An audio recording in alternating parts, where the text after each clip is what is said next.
the 81st edition of the JP Morgan Asset Management Round the Island race, and for professionals and amateurs alike, it started with a typical creature comforts. A little bit of breakfast this morning, bacon, butty, coffee, line the stomach, get ready to head out. If it's anything like last year, it'll be fun, but it'll be choppy. I've got my seasickness tablets in here, I'm ready to go. With winds of 30 knots forecast, skippers were braced for a big day on the water. Predicted weather was 18 to 20 knots, going up to 25, and later on this afternoon 30 knots. Sea state is quite big, St Catherine's and the Needles, so unfortunately about 5 of the classes won't be going.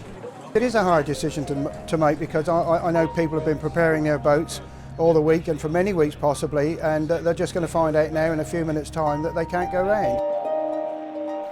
Spectators and sailors were keeping their eyes peeled for Britain's most famous sailor, triple Olympic gold medalist Ben Ainslie. It's going to be carnage, I think, because there are thousands of boats out there, and for us on this 160-foot classic yacht, which is very hard to manoeuvre, it's going to be extremely difficult to avoid the other boats, get around what is a really tricky course around the Isle of Wight. It's going to be a tough race for us, but it'll be a good challenge. This is very, very different for me.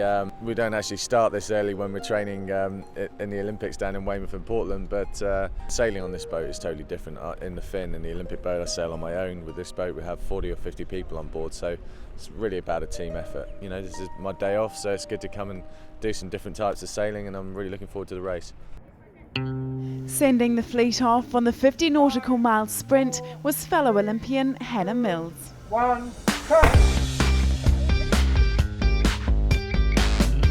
The beautiful 162-foot schooner Eleonora is the largest boat ever to compete in this race.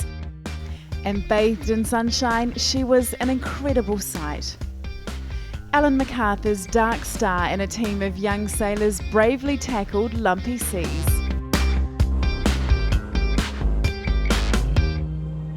But up ahead, ICAP Leopard and Actual were charging off in pursuit of a race record.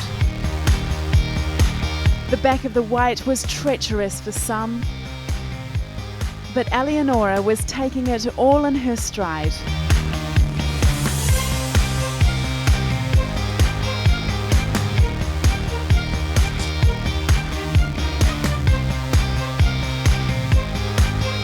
This year, line honours went to the French trimaran Actual, who were just 1 minute outside the multi-hull record,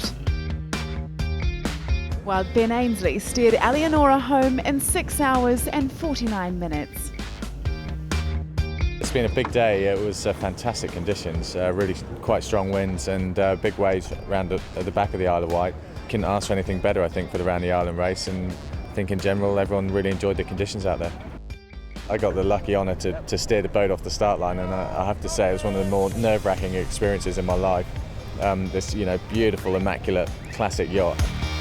When you see the big boat, Eleonora, setting off, it's just an amazing sight, particularly when you round the Needles and look back at all the spinnakers flying.